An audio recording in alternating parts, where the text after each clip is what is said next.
E aí pessoal, tá começando mais um Galeria. E hoje você confere tudo que rolou no Jazz Day, uma homenagem às mães, o Galeria musical e muito mais. Não sai daí!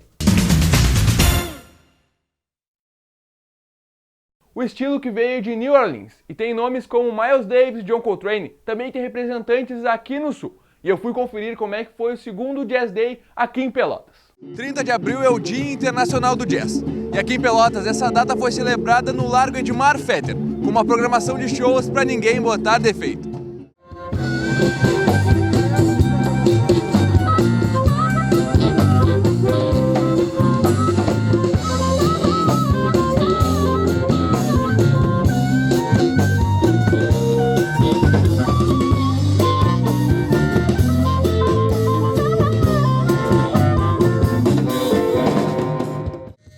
Dia típico de inverno, o frio não impediu o local de ser tomado por fãs do estilo e curiosos.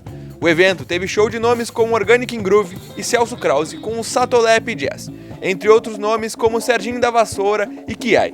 Um dos organizadores do evento, Davi Nunes, disse ser necessário trazer a cultura para a rua.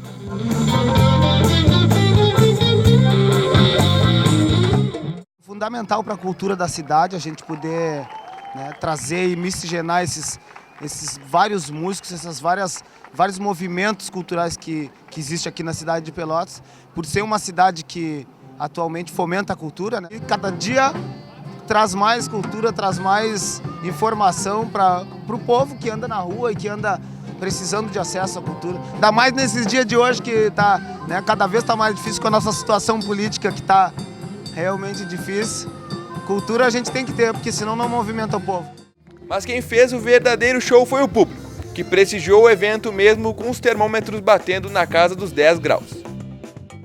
O som tá interessante, né? O dia tá muito bom, eu só acho que tá ruim para os músicos, né? Onde eles estão colocados, tá faltando um palco, eu acho que a pessoa sabe um pouquinho mais de ajuda. A gente vê palco para tanta coisa aqui em Pelotas e hoje não tem uma música boa, né? Diferente, mas talvez para os outros cultos musicais tenha mais organização, não sei, mas tá muito bom. Entre acordes e casacos, o frio foi esquecido com as trocas de energia entre público e artistas. Sem palco, efeitos de luz, a música foi aquilo que deve ser. Muito mais do que mero entretenimento, um agente capaz de aproximar e emocionar.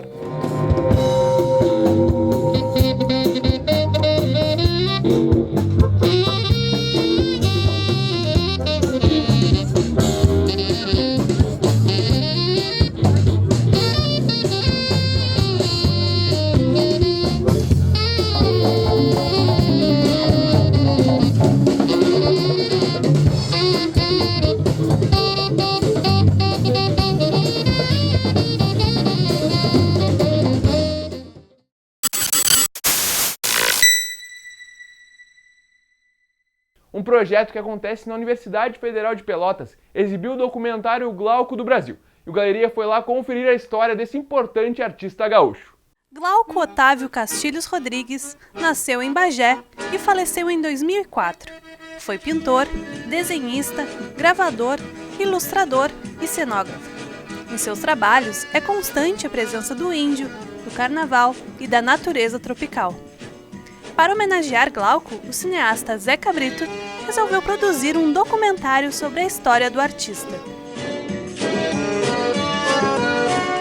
Nasceu de uma retomada que o pintor Glauco Rodrigues está recebendo pelo olhar crítico das artes visuais brasileiras e internacionais. Então, a partir de 2013, com uma exposição que aconteceu em Paris, com curadoria do teórico francês Nicolas Bourriot, a obra do Glauco passou a ser revista dentro do cenário da história da arte contemporânea e da arte do século XX. E o filme busca, a partir desse olhar, entrevistar uma série de teóricos brasileiros, historiadores, amigos pessoais do Glauco, que possam falar sobre ele, que possam contar um pouco dessa história, que também é a história do Brasil nesse período. Lançado este ano, Glauco do Brasil foi exibido no projeto Cine Fepel e conta a trajetória dele através de uma série de entrevistas, depoimentos e imagens de arquivos. O artista, que passou por diferentes fases, criou suas obras baseadas em seu posicionamento sobre os acontecimentos do mundo. Glauco é dentro do realismo socialista, então sempre com um olhar crítico sobre a sociedade, sobre a mais-valia, sobre todo o sistema de trabalho e tal. Depois o Glauco foi muito influenciado pelo abstracionismo francês, então a pintura dele passa a ser abstrata. Em 1964, com a ditadura militar, ele sente a necessidade de voltar ao Brasil, ele estava morando em Roma, para falar do momento político. Mas como ele fez isso? Em plena censura vigente, né, e repressão. Ele fez através de metáforas.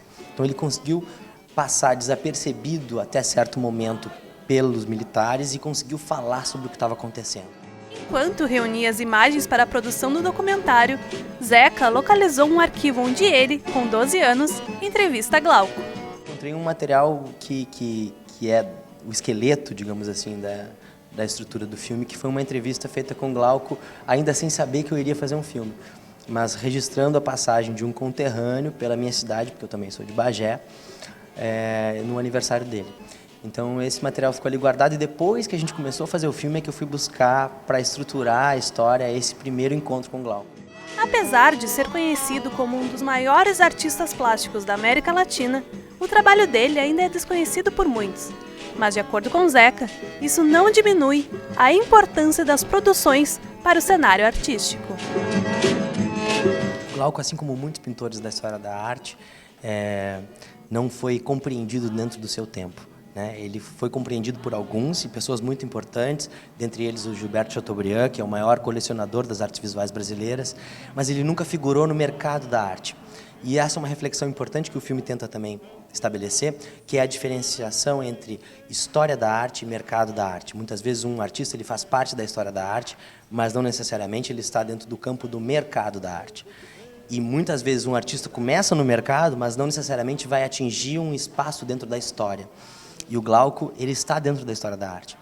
E a grande reflexão que a gente faz com o filme é até quando e em que momento ele figurará entre os grandes do mercado.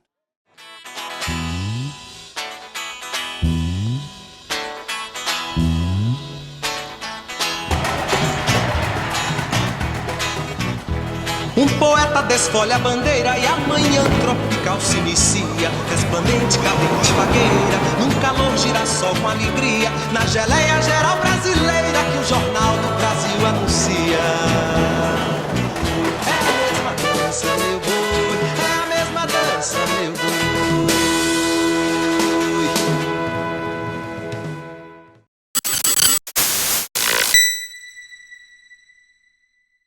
Agora o Galeria vai dar aquela pausa, mas eu já volto com a agenda cultural, uma matéria homenageando as mães e o Galeria Musical.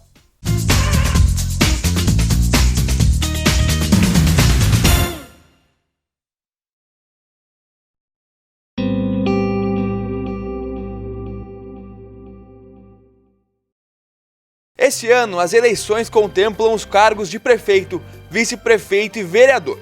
Do dia 20 de julho até 5 de agosto, vão ser realizadas as convenções partidárias, destinadas a deliberar coligações e escolher os candidatos que vão concorrer.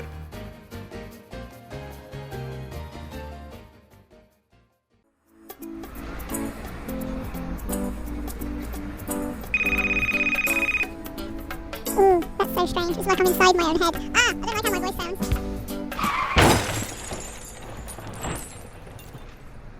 O celular, quando utilizado no trânsito, tira a atenção do motorista e aumenta em até 400% o risco de colisões.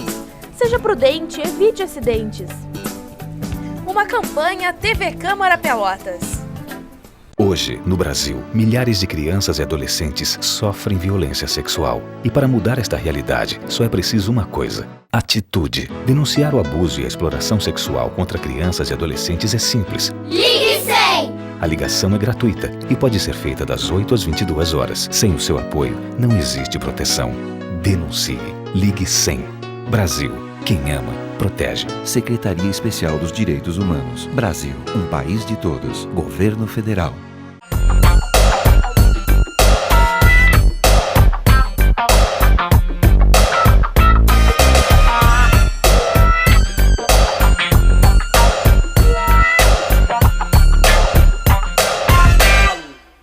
Você ainda tem dificuldades na hora de escrever um porquê?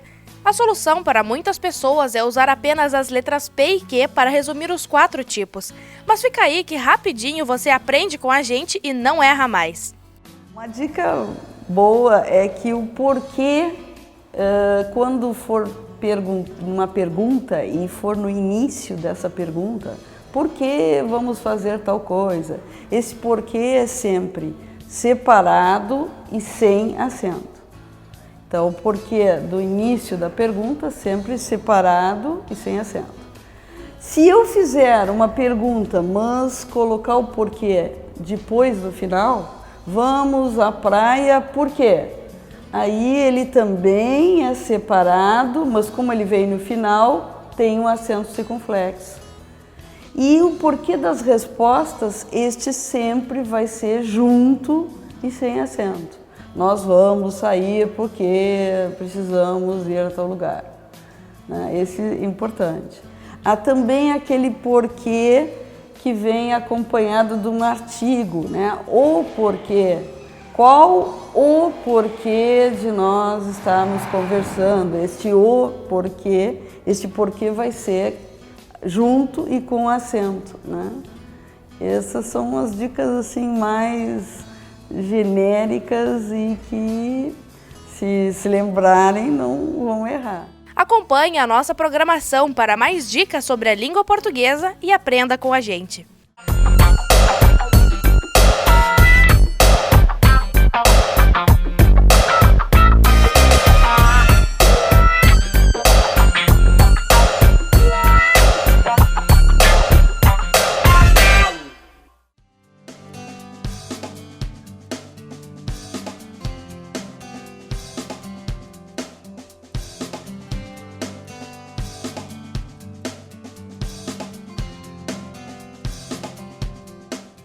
TV Câmara Pelotas, cada vez mais conectada com o cidadão.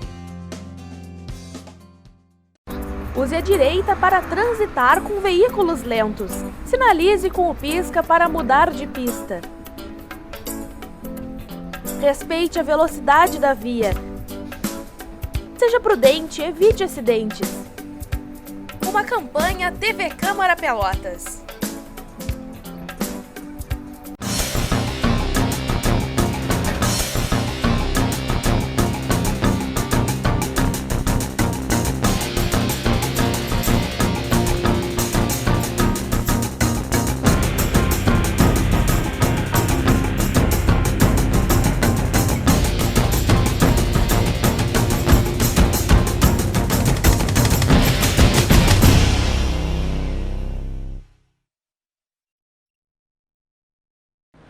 A cada ano, mais de 270 mil pedestres morrem no mundo por causa dos acidentes de trânsito. No Brasil, os índices são de quase 10 mil mortes no mesmo período. Crianças e idosos são a maioria entre as vítimas. São 27 pessoas que perdem a vida a cada dia em nosso país, mais de uma pessoa por hora.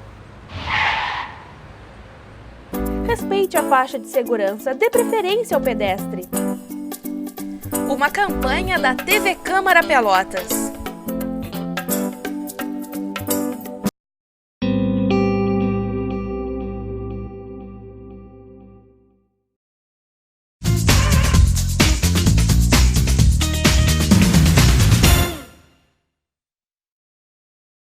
E agora a Bruna nos traz tudo que rola em Pelotas nessa semana. Oi pessoal, na quinta, dia 12, a partir das 8h30 da noite, acontece aqui no Teatro Guarani o show do cantor, compositor e violonista João Bosco. O show, 40 anos depois, promete emocionar o público. Mas não sai daí que tem muito mais eventos na nossa agenda cultural.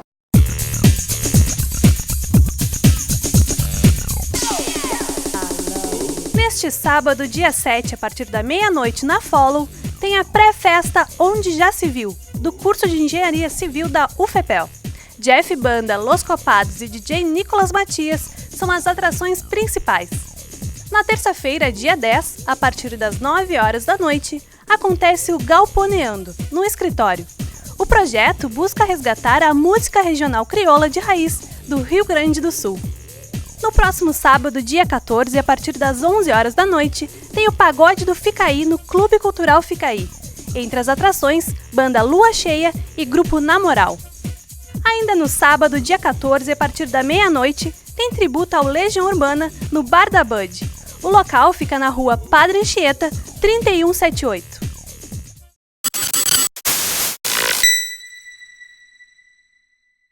Comemorado no segundo domingo de maio, é o dia de lembrar daquela que fala o nosso nome inteiro quando tá brava, que faz o chazinho quente quando estamos doentes e nos ama incondicionalmente. O Galeria faz homenagem pras mães. E eu aproveito para mandar um recado pra mim. Te amo, mãe! E para comemorar essa data tão especial, vamos contar duas histórias de gerações diferentes, mas que têm em comum um sentimento, o amor. E a primeira nos mostra uma relação cheia de coincidências. A minha experiência assim, né, como mãe é bem interessante, porque eu comecei a questão familiar bem cedo, com 19 anos, né, que aí eu tive a Thaís, e ela repetiu essa história tendo a Isabela com 19 anos também. Mamãe? E depois da Thaís teve o Renan, e a terceira veio realmente assim, num momento que a gente não esperava mais. O que as duas não sabiam é que Thaís também estava grávida, e por acaso com a mesma idade de quando sua mãe a esperava.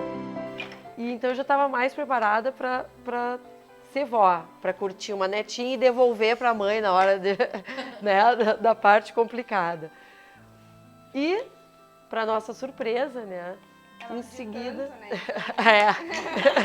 em seguida veio a Thaís com a notícia, né? Descobrimos que ela estava grávida, ela junto, assim, ela, né? Interessante também foi que a minha mãe descobriu antes de mim mesmo, eu já estando com mais meses, né, do que ela. Então, quando a mãe descobriu, a gente, todo mundo, né? Ela nervosa, e eu feliz, mas eu tava nervosa vendo que ela tava também, né, meio assim. Renan, o filho do meio, sempre quis ter outro irmão, mas não foi bem assim. Quando eu soube que eu estava grávida, ele disse assim, que legal, vai ser um gurizinho, vai ser um guri para ensinar a jogar bola, jogar... E a gente soube que era menina. Aí quando a Mana soube que estava grávida, a primeira coisa quando a gente disse pra ele, a Mana vai ter um nenê. A primeira coisa não foi nem assim, a minha irmã está grávida, foi assim... Deus me deu uma segunda chance de ter um gurizinho agora na família. Isabela, filha de Thaís, nasceu primeiro. E Lara, filha de Sabrina e irmã de Thaís, logo em seguida. Eu só dizia assim, já vamos fazer o parto das duas lá, porque eu não vou aguentar. Muita emoção. É muita emoção, né? Então a minha gestação, esse último mês principalmente, ela teve 4 de agosto. E exatamente um mês depois eu tive, 4 de setembro. Minha gestação foi muito... pensando na gestação dela, né? Então, claro, eu curti e tudo mais, mas eu estava muito ansiosa, muito preocupada, querendo ver tudo dar certo. A relação entre as duas vai além da maternidade. Eu tive uma oportunidade de começar a dar aula de inglês, numa escolinha aqui de Pelotas, e eu me descobri uma vocação que eu nem sabia que eu tinha em mim, que era a mesma que a minha mãe, que é professora, né? Porque eu cursava Relações Internacionais na UFPEL. Mas comecei a dar aula e comecei a descobrir, achei maravilhoso. O mais engraçado é que além de ter tido a Isabela com a mesma idade que a mãe, né, com 19 anos, tô seguindo os mesmos passos que ela na carreira também. Outro relato de vida é de Dona Undina. Com 99 anos de idade, torcedora fanática do Chavante e do Internacional, ela carrega uma enorme experiência e uma família de 3 filhos, 11 netos, 13 bisnetos e 2 tataranetos. O que mais impressiona é a sua memória e lucidez. Nós fomos uma festa muito bonita, as mesas, tudo com umas... Já deixaram para casa do garçom para servir as bebidas de álcool e tudo. Deixaram umas garrafas de água mineral enfeitadas com renda e a tampa em cima era uma flor que botaram. Aí um menino para brincar, estava numa mesa, todos de casa, ele pegou aquela flor. Brincava, saía brincar, ficou a garrafa lá destapada. Aí ele é muito agarrado assim comigo, que ele está intertido com aquelas coisas lá. Aí ele, daí um pouquinho, ele já veio com aquela flor em mim, e brincando e tudo. E eu disse, Thales, a avó vai te fazer uma pergunta. Tu gosta de beber água? E ele disse, gosto, vó. E eu disse assim, e tu sabe que a mosca também bebe água? E ele disse assim para mim, mas mosca gosta de beber água? Eu disse, gosta. E eu disse, e agora tu tá com a tampinha da garrafa? E se cai uma mosca lá dentro, como é que tu vai tomar aquela água?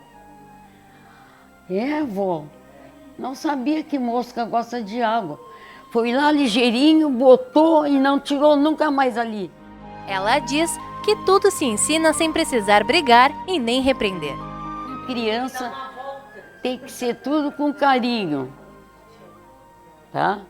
E explicando, não é dizendo isso não se faz, não se mexe, não está em magro, nem mexe, porque não tá... Deixar a criança brava, nervosa, não entende, são pequenos, né? E tudo isso fica na cabeça. Todos quiseram deixar claro a importância que Dona Undina tem na vida de cada um da família. Eu sou a filha mais nova, Suzana. A mãe mora comigo praticamente há 38 anos. Ela ficou viúva com 60 anos e veio morar comigo. Então, ela está com a gente até agora, né? Ajudou a criar meus filhos, cozinha muito bem, sempre cozinhou. Eu sempre tive funcionário em casa para ajudar, né? Mas ela foi bem importante nessa parte nossa da família. Que a gente iniciou a família, já eu e Neri, com a mãe em casa, praticamente, aí depois é que vieram os filhos. E ela participou de toda a nossa vida. E hoje a gente está como a gente iniciou. Eu, Neri e ela. A mãe tem cabeça de gente jovem. Ela não tem cabeça de 99 anos. A minha irmã, a outra do meio, sempre diz, nós nunca vamos ter mãe velhinha. Porque ela não quer ser velhinha. Ela quer passear, ela quer ir no centro. Tiago se emociona ao falar da avó. Para mim, que morei praticamente toda a vida em casa, era como se eu tivesse duas mães. E a vida, ela fez com que às vezes a gente não possa estar presente da maneira que a gente gostaria, mas eu tive esse privilégio que a Carolina, por exemplo, não teve, que a Ângela teve um pouco menos também. Mas para nós é isso, no fundo fica a sensação só de agradecimento e de reconhecimento por tudo que foi feito, porque a gente sabe da dificuldade a gente hoje fala das coisas boas, mas foram vários momentos de dificuldade e que a gente superou muito talvez pela presença dela, pela força de vontade. Já a bisneta Carolina lembra do cuidado que a bisavó sempre teve. Ela sempre cuidando da alimentação, o frio, as festas que nós íamos. Olha onde vocês vão. Não vão encontrar quem não deve. E a comida dela muito boa sempre também, o bolinho de arroz, o pão diminuto. E sempre preocupada com o meu, às vezes a gente saía, voltava tarde, já se alimentaram, ou essa coisa de cuidado assim, que ela sempre teve. E sempre quis agradecer muito ela tudo, assim, que a gente sempre soube que ela estava ali. Saímos dessa reportagem com uma certeza. Por mais que tentemos descrever o que representa a mãe em nossas vidas, jamais conseguiremos. O melhor é aproveitar os momentos e deixar rolar a emoção.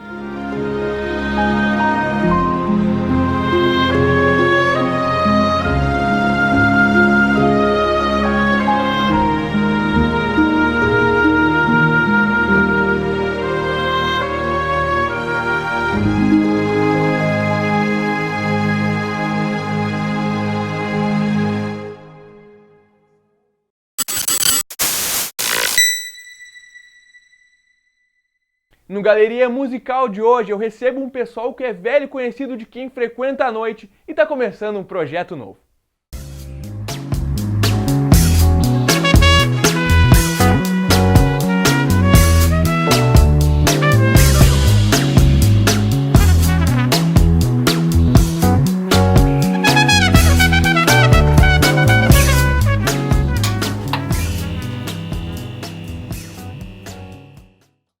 Na edição de hoje eu converso com o Djellon Mendes, a voz aqui da Electropop, também conhecido pela Sugar Lips, né, Djellon?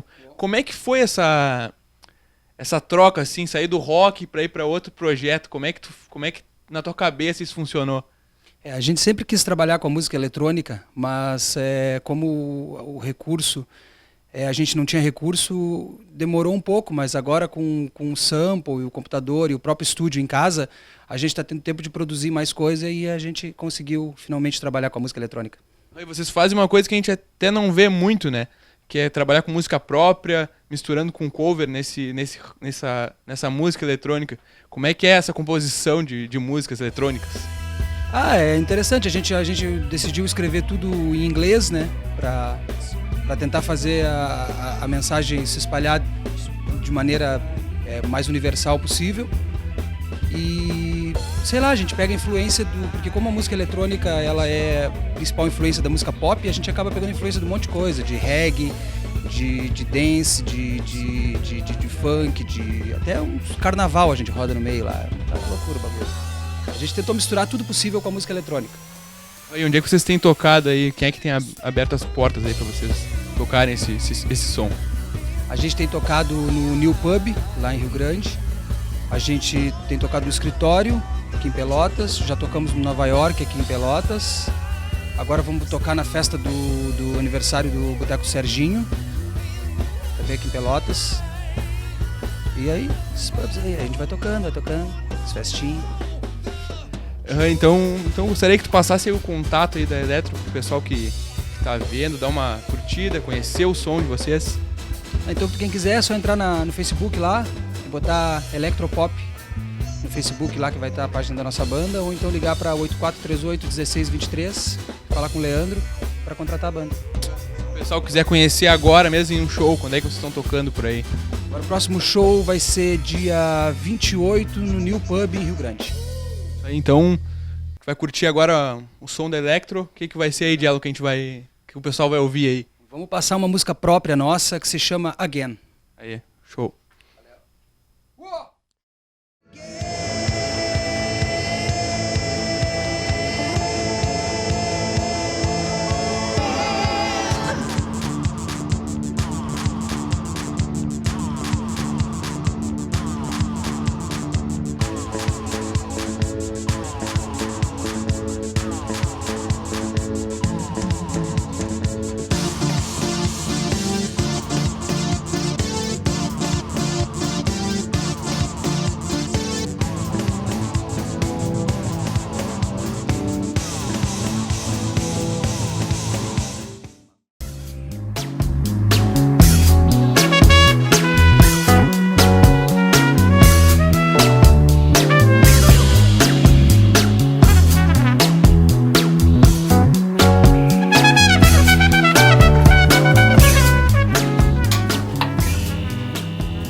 O Galeria fica por aqui. Para terminar, a gente curte mais um pouco do som da Electropop.